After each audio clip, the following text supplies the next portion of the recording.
বেগম খালেদা জিয়া তিনি বেশ কয়েকদিন ধরে অসুস্থ অবস্থায় এবার কেয়ার হাসপাতালে আছেন এবং তার শারীরিক অবস্থা কিছুটা সংকটাপন্ন।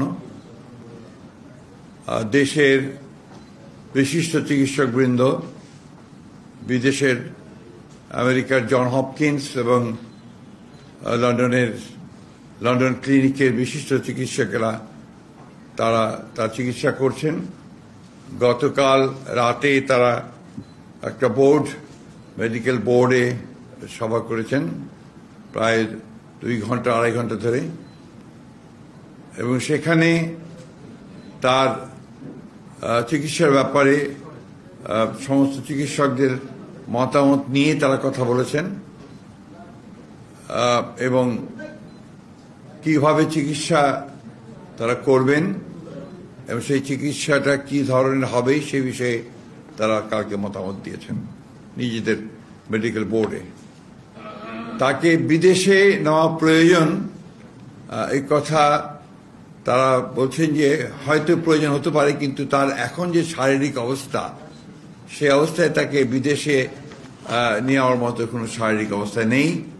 শারীরিক অবস্থা আল্লাহর অশেষ রহমতে যদি স্টেবল হয় তখন চিন্তা করে দেখা হবে যে তাকে বিদেশে নেওয়া সম্ভব হবে কিনা। তবে বিদেশে নেওয়ার জন্য যে প্রয়োজনীয় বিষয়গুলো রয়েছে, আপনার ভিসা, অন্যান্য দেশের সঙ্গে যেসব দেশে যাওয়ার সম্ভব হতে পারে সেসব দেশের সঙ্গে যোগাযোগ করা এবং এর অ্যাম্বুলেন্সের ব্যাপারগুলো নিয়ে যথেষ্ট আলোচনা হয়েছে এবং সেগুলো মোটামুটি কাজ এগিয়ে আছে। অর্থাৎ যদি আপনার প্রয়োজন হয় এবং যদি দেখা যায় যে she is ready to fly, তখন তাকে নিয়ে যাওয়ার ব্যাপারে খুব দ্রুত সিদ্ধান্ত নেওয়া সম্ভব হবে।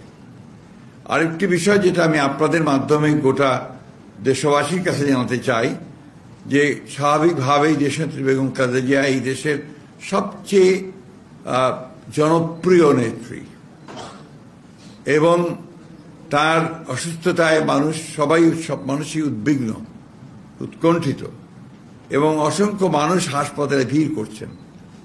এতে করে হাসপাতালের কর্তৃপক্ষ এবং চিকিৎসকরা অত্যন্ত বিব্রত বোধ করছেন।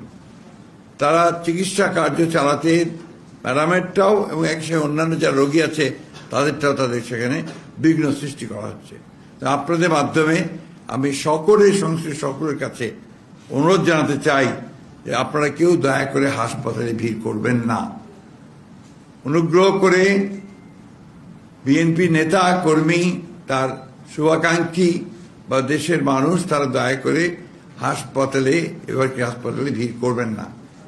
আমরা সময় মতো আপনাদেরকে তার হেলথ বুলেটিন সম্পর্কে জানানো হবে, সেটা আপনারা জানবেন, কিন্তু আবার অনুরোধ করছি দয়া করে কেউ সেখানে উপস্থিত হবেন না।